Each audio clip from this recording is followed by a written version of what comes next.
Okay, let's begin. I am Lanice Antoine Shelley, and I'll be your host through constructive, healing-based conversations designed to illuminate the adoptee, parents, and the adoption curious. We center the topics around community, mentorship, leadership, and healing, so you get a multi-dimensional view that is ultimately empowering. These are the voices who could not speak when they were young.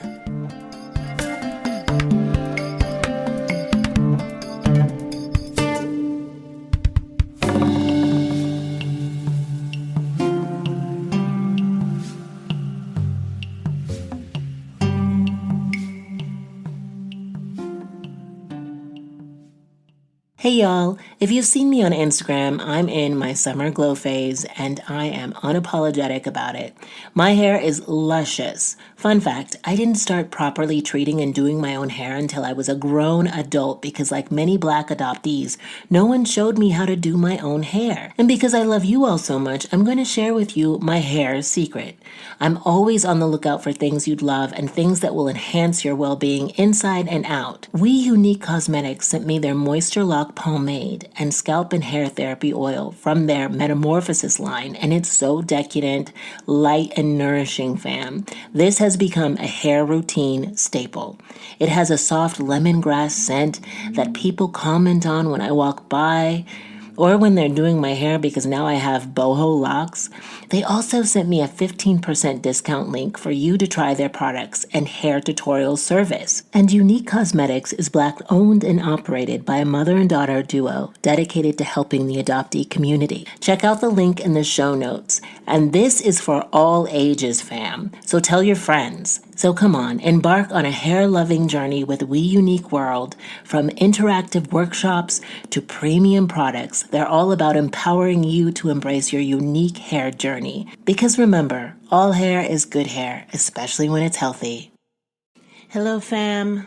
How are you? I hope this week was good to you. I know that it's hard to find hope and strength in the world at large right now. Nonetheless, I wish you moments of inspiration, rendezvous that excite you, and personal delights worth retelling. In the spirit of honoring your safety, I need to warn you that this episode talks about sexual violence. As I unpack what it means to be part of this community, I run across stories and people who are exquisite in their complexities. Our guest today is an unapologetic intellectual powerhouse. I encourage you to, after you're done listening to this, look her up. I will have details in the show notes so that you can do just that. She is a licensed master social worker, a therapist, an author, a speaker, podcast host, and a teacher. She is also the co-founder and co-owner of a new project called Roots Incorporated. I had the pleasure of stumbling upon her blog called The Lost Daughters on Facebook, for which she is the founder.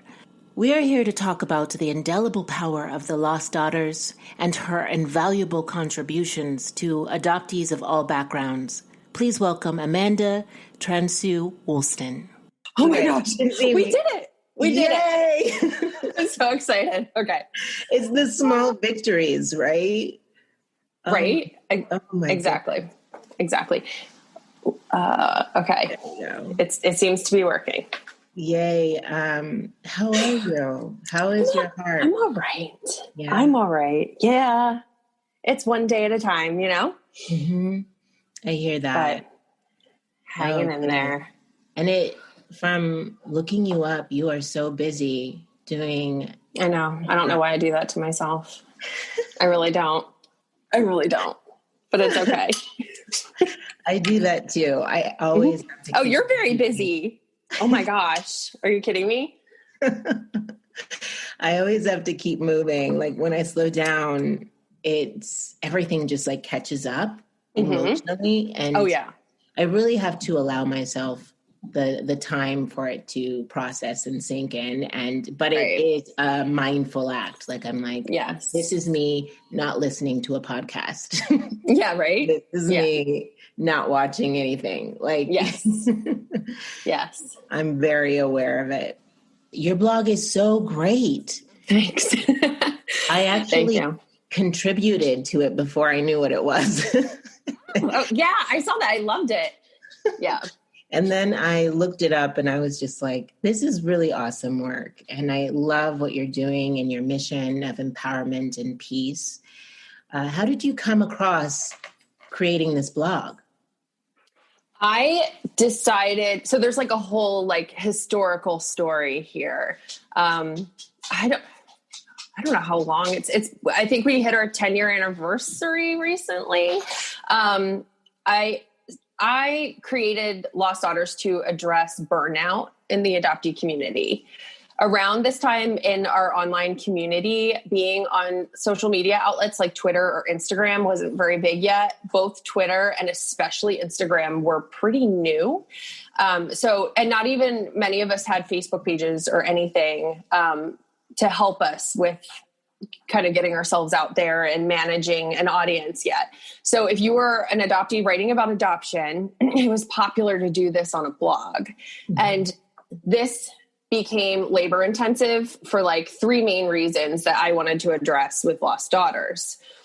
You have to go through, I mean, you have a website, right? Like you have to go through all of the labor of setting this thing up, of maintaining it. You might even have to pay for your domain name or any other services that you use to try and make it look good. You have to think of a catchy title or a slogan. You have to, then you have to market the thing and hope, for a lot of us, our best hope was to end up in a Google search because, again, we didn't have these social media outlets that were being like really popularly used.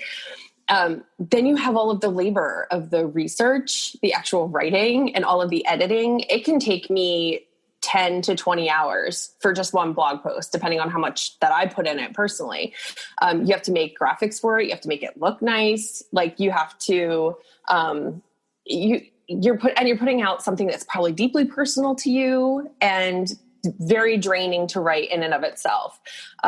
And the topics that we write about are often misunderstood and they don't appeal to the majority of people.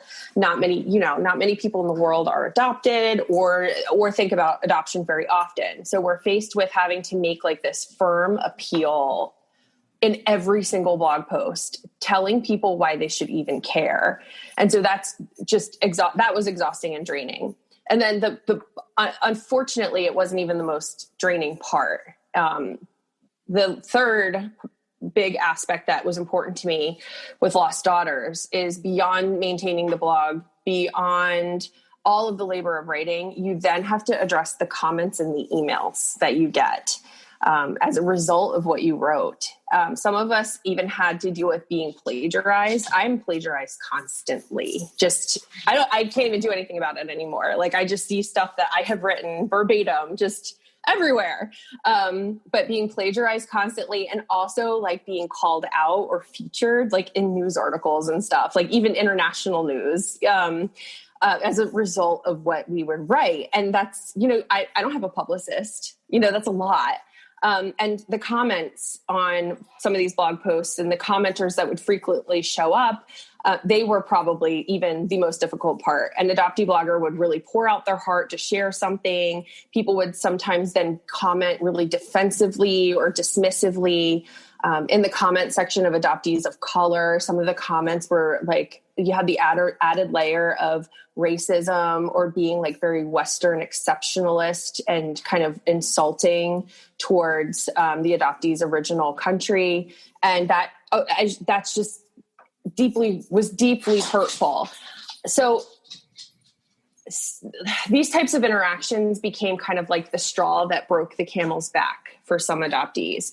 I saw some of my absolute favorite bloggers who were helping me just through the writing. They were writing less and less and less. And then they'd go months without publishing anything at all. And sometimes it was really hard to reach them if you wanted to like check on them to make sure that they were okay. And they were just, my friends, my peers were tired. And so I felt that it was really unfair for adoptees to have to do all this labor and get so much negative feedback for it, even regardless of what you wrote. If it was anything that went against something that you might see on an adoption agency website, you could even say, I'm sad today. Like it was, no, you're not allowed. Like it was that the reactions that adoptees get now are not great, but they're not as bad as they once were, especially for Black and Asian adoptees. Really bad. And so I felt that was an unfair amount of labor to put in to be punished as a response. And I couldn't imagine, I could just, for some of it, it would just look traumatizing. So I founded, and then you're taking that person's voice away from adoptees when you do that to them, you know? So I founded Lost Daughters with one specific adoptee in mind. She's probably sick of hearing me say this. Mila, she had a really popular blog at the time called Yoon's Blur, and I loved it. She writes poetry. She does performance art. She writes stories that are just incredible. And like, she helped me so much just reading her and her commenting back to me on her blog. She was very interactive. But her blog was also popular for people, usually white adoptive parents of Korean adopted children, to really attack her and give her a hard time. And even attack her parents. Like, you only feel sad today because your parents did something wrong. And then you feel like you're betraying your whole family when and she was not writing as much, and she was thinking of quitting. And I could see that the harm that all of that was causing her. And so I founded Lost Daughters, and she was one of the first authors that I added because I wanted to help. And so I created Lost Daughters to take over that labor of maintaining and marketing a website. Together, we write as a team to deliver content, but also together we take on comments and commenters. So it's not just one person feeling like they're all on their own. Yeah, I'm quite new to investigating this adoption community. I actually started in April with the interracial adoptee panel. And I had no idea how niche this community is and how taboo. And when you talk about just the harassment and dealing with plagiarism and all of that, like, I'm new to all of that, and I'm being exposed now, and I'm seeing just the underbelly of the adoption community, and it is like re-traumatizing in a lot of ways. And I'm glad that you guys tag team those comments and those reactions because it's a lot on the spirit. When I talk to adoptees, a lot of my interactions with them have to do with their psychological health. Where are they? Are they sound enough to do this work? Are they sound enough to interview with me, to talk about it? Where are they in their healing journey? Right. And I'm trying to figure that out so that both of us stay safe, one. Yes. But secondly, my mission, very much like your own mission, is that empowerment and peace. Like, how can we move forward? Adoption is still happening, whether we like it or not. How do we do it better? How do we, as adoptees, as adoptive parents, just exist better? One of the things that I found really illuminating about your bio was that you are a therapist and a writer, and you focus on mindfulness, CBT, play, and emotion-focused therapy. What is emotion-focused therapy? Emotion-focused therapy falls under like the psychological orientation of humanism. So it's based on the premise that someone is at the center of their own journey, and that my goals aren't what is important. It's what's important to them. And as long as someone is achieving what they believe to be their highest purpose and what they want to do next in life, then I don't assert my will over that and think that I know better than they do. Someone is their own expert in their own life, and I'm there to give them my professional opinion and also identify what's good what they're good at, what their skills are, what their interests are, because those things can almost always be used directly to overcome a problem that someone has. But specifically, emotion-focused therapy is kind of an alternative way of thinking about it, because a lot of people know what cognitive behavioral therapy is. Instead of looking at someone's thoughts as the root cause of all of their problems and their emotions, we look at emotions as existing as painful in and of themselves. Sometimes, especially children, they'll have a very difficult body sensation or a very difficult emotion that they don't have a thought or word for. They can't tell you what they were thinking before they felt that way in order to fix the thought. You have to deal with the emotions that arise, even if you don't have labels for them, and maybe eventually put labels on them to talk through them however you can. But managing what we call like managing affect, because some of us, I have bipolar disorder, for example. So I experience very powerful emotions, and learning to catch an emotion and diffuse it before I say something that's not going to help me out in life, or before I do something that I'm going to regret, being able to catch and handle an emotion without falling apart. Even if you don't have words to put to it yet, is kind of how I like to look. It's a very, very big form of therapy and way of conceptualizing a case, but those are some of the parts of it that I appreciate most. Yeah, that sounds really fascinating, because it sounds like it's less cognitive and more just like visceral. Yes. Yeah.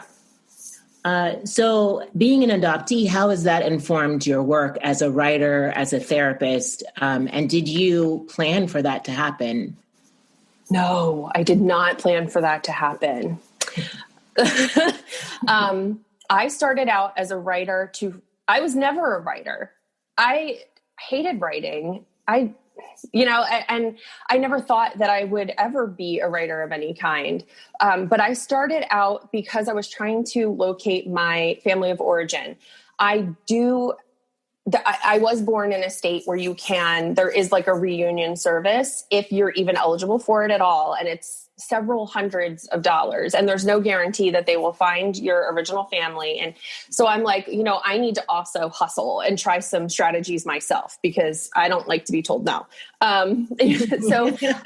So I started this blog to respectfully put information out there, and then to try and see if I could connect with people who were also from states that I thought my first family was from, and to see, if commenters who found my story, if it sounded like their adoption story, if they were a original parent. That was not very successful.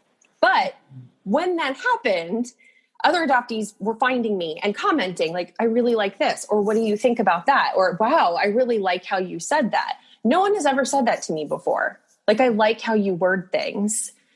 In fact, when I was in school, I was always told that I was too tall, too loud, too opinionated, that it wasn't ladylike. I had some male, especially high school teachers, that just did not appreciate this. No one had ever really said to me, like, what, you put things that I feel into words. And I think if I read this to my mom, she'll understand how I've always been feeling and not be upset about it. So I'm like, okay, well, I'll do that. Then it transformed into turning over concepts, taking on concepts that I had internalized, such as being chosen or being lucky, such as like assuming that birth parents are bad people, like those kinds of things. I started taking those on because someone told me it was helping someone. And it's been 11 years. And with that came political work, because then I got feedback that people were reading my blog posts when they were lobbying for legislation. They were sending them to legislators. They were reading them on the floors of hearings when they were discussing new bills. And I was shook. And I also was very interested in working with older adults. So I'm like, social work, that's got policy, that has direct practice in it. I can, and I went into social work wanting to work on policy issues, but also wanting to work with older adults that had nothing to do with adoption at all. And the thing about social work school is they make you work on your stuff. Like, you don't get to go through there with all your pain and baggage and leave with it and then take it and hurt your clients with it. So they make you turn over everything. And I was forced to overturn adoption. Like, I was forced to turn it over and over and over and over again. And then I got my master's degree. So it was, 5-6 years of just turning it over and being self-aware constantly about, is adoption creeping up in something I'm doing? But other things from my childhood, I was horribly bullied, and being mentally ill and undiagnosed until I didn't get a proper diagnosis till I was 30. Like all those things, and that really also uncovered my skills. And it just so happens that I'm really good at working with adopted children. Like that is work that I began to be sought out for and that I was very good at. So I never went into social work with the intention of being a therapist for adoptees. That's the great thing about going to school and having compassionate educators, is that you should leave knowing what you can do next. Well, speaking of how you word things and how you can empathize with people and really capture what it is that they're thinking and feeling, I definitely felt that in the blog post on the burden of adoptee loyalty. Mm-hmm. And I just want to read this short stanza. She will smile and hug you and tell you she is so grateful because she knows that's what you want. She will make you feel good at the expense of her own well-being, because adoptees are terrified of being left again, because you are all that she has, because she instinctively assesses that this is what she must do in order to survive, that this is how she must function in order to find the love that she lost. She can sense your inward expectation that you will allow her to wrestle with her adoption to a certain point, but that ultimately you expect her to conclude that her adoption is a godsend and that you are a savior.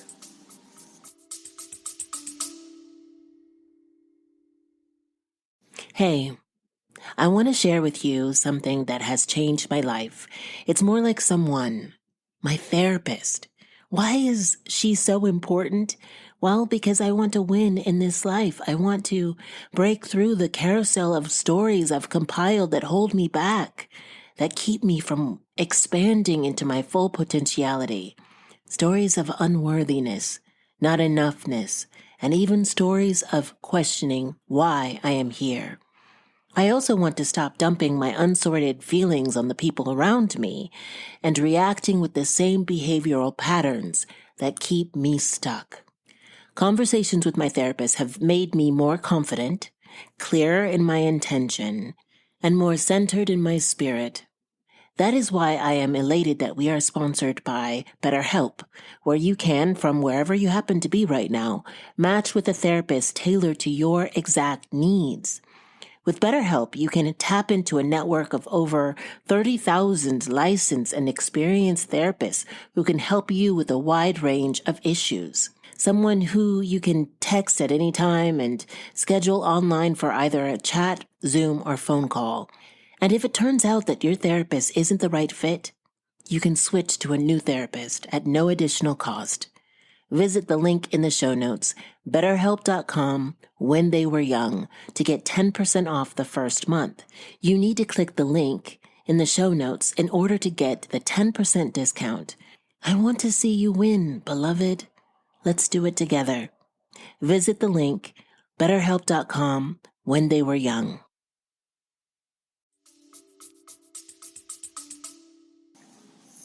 That was Mila. She's like, I have goosebumps. I have read that blog post over and over again. Mm-hmm. And I still get goosebumps when I hear any part of it. I get goosebumps whenever I hear anything Mila writes.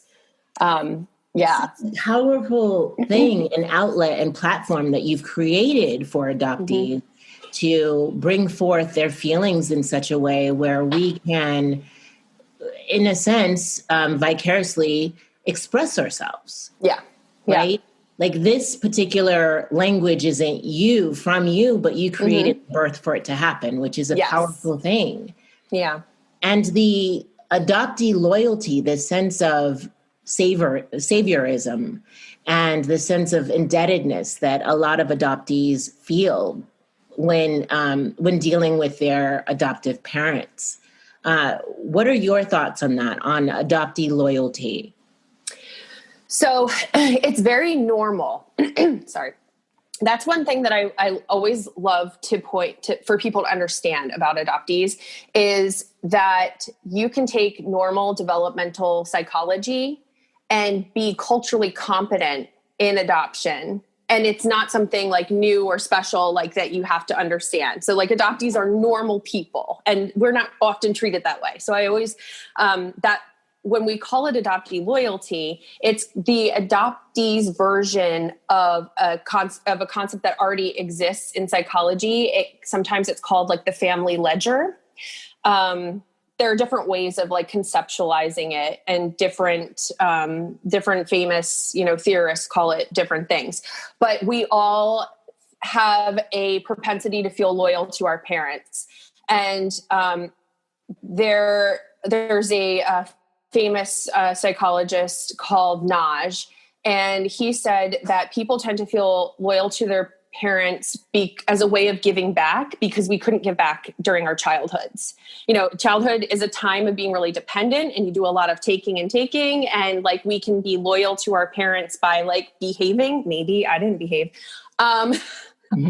I was rotten sometimes. Anyway, we can give back by like doing a little bit of chores, but in that moment, we're not giving as much. Children just aren't doing the same exact labor that parents are during their formative years. And so as adults, that can turn around and look like us taking care of our parents or being there for them when they're aging or continuing to visit afterwards. So loyalty is a very normal thing, but adoptees also internalize messages on top of that. And those messages can get heavier and heavier if you have more marginalized identities. So for example, I knew growing up that I was conceived from rape. And I knew that my first mother was only 14 at the time. And so my parents were also very big in the pro-life movement. So I felt that I had been rescued from dying or from being raised by like a evil person. And that was very scary to me. And so I had all of this extra stuff because, anybody can know people. The average person who's not adopted isn't, and they think about being loyal to their parents because my mom did a good job raising me. My mom saved my life. It's that extra layer. But of course I have a more nuanced view about all of that as an adult. Right. But for Mila as well, for an adoptee who is transracially adopted and also adopted from another country where the United States doesn't tell very good stories about South Korea or any other country in general. Or Haiti, because I'm or from Haiti, right? Mm-hmm. Exactly. So you also have the messages of, well, you would have just languaged in an orphanage, and isn't America so much better? And white people being superior parents anyway. Like you have all of that on top of it. And it's so that adoptee loyalty is adoptee loyalty because it's heavier. And you take one weight off and there's still something else there that you have to then unpack. I feel like it's synonymous with indebtedness. Oh, absolutely. Yes. Yeah. Loyalty, indebted. Mm-hmm. So that's how I felt growing up in my family. I felt a deep sense of indebtedness. Mm-hmm. So much of the content that I've been researching that have to do with adoption is bleak. Mm-hmm. And there's no way to change that. There's no way to change the trauma of adoption and people's experiences with this trauma and how they're healing.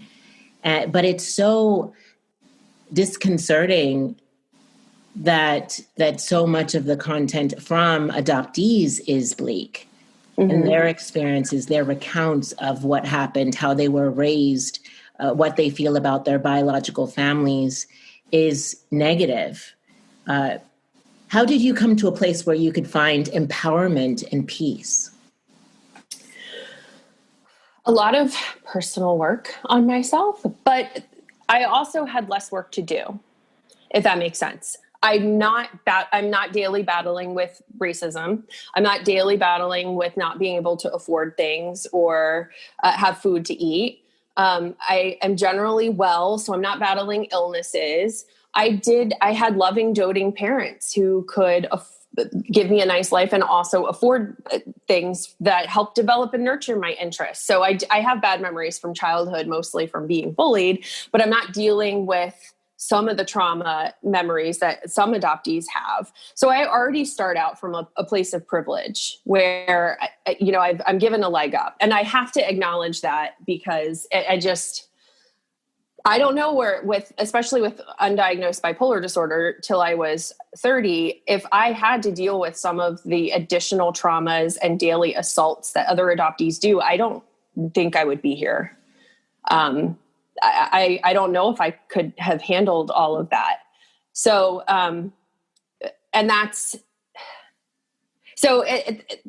can say that a lot, going to therapy, what has helped me is going to therapy, talking to other adoptees, having a variety of adoptee peers, great friends and mentors, and taking their advice seriously, learning to not, it was especially helpful for me to study cognitive dissonance theory and learn what happens to us when we're told we're wrong.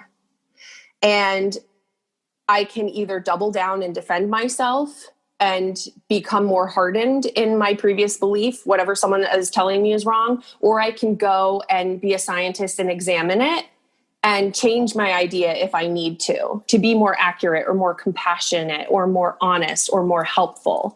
And so learning to do that instead of reacting and allowing myself to become hardened and stuck on the same stories and the same themes and the same hurt all the time, has allowed me to kind of navigate that.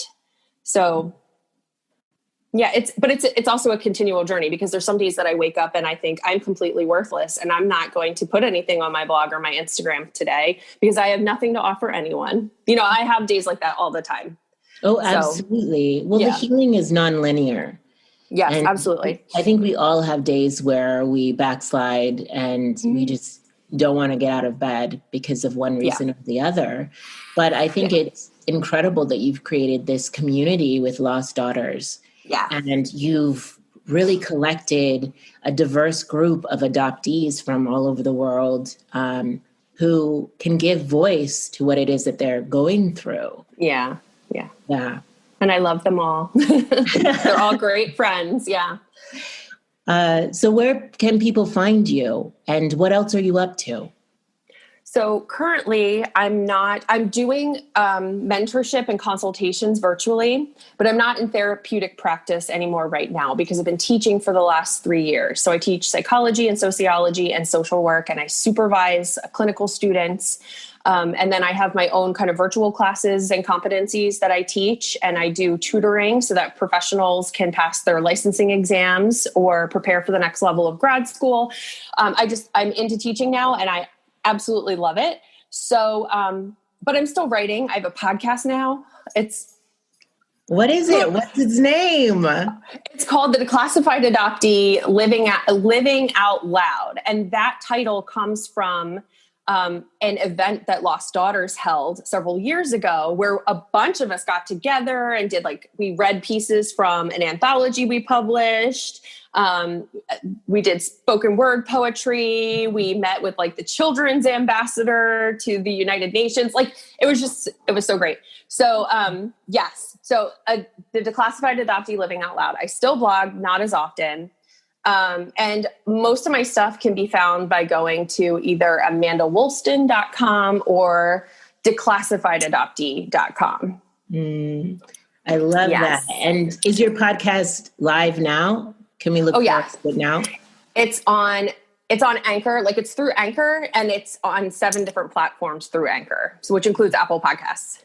Okay, awesome. I'll be looking out for it.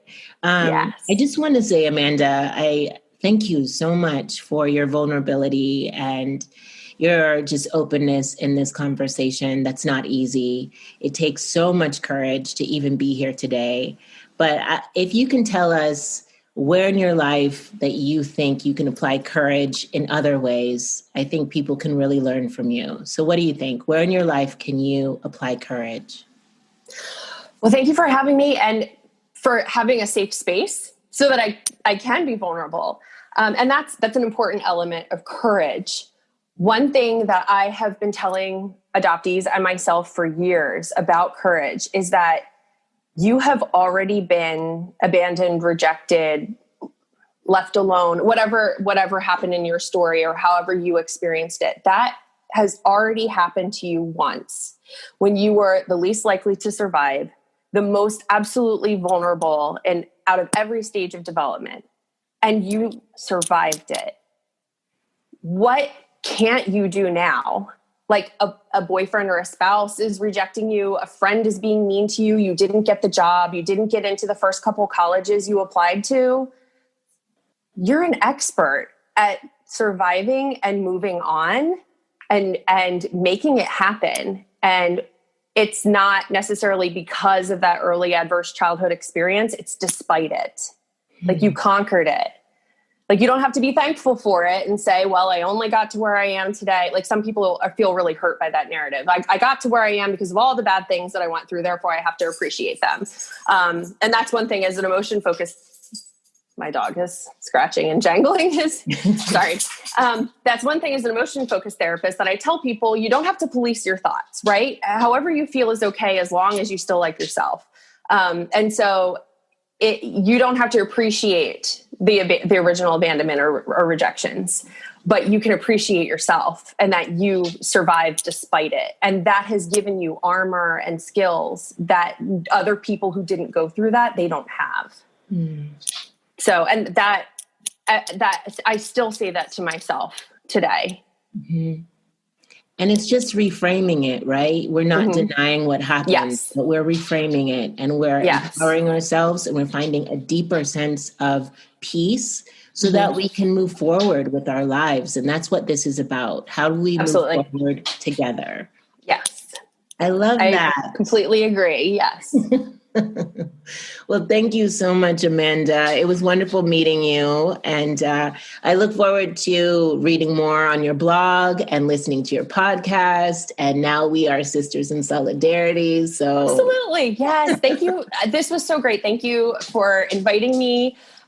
Lost Daughters needs to go to like the next level. Like, we've been lagging for a little bit because we need a change to make more growth. So if anybody has ideas, or they are a self-identified woman who's adopted that wants to come and write for us, we need more diverse perspectives and writers.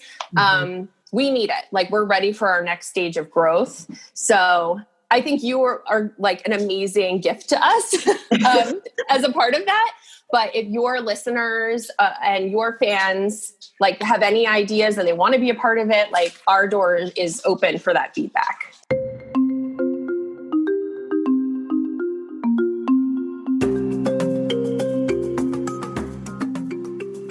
Here are my reflections. 1. Create a safe space for one another to thrive in. Now, how do we do that? We become equal parts inquisitive and receptive.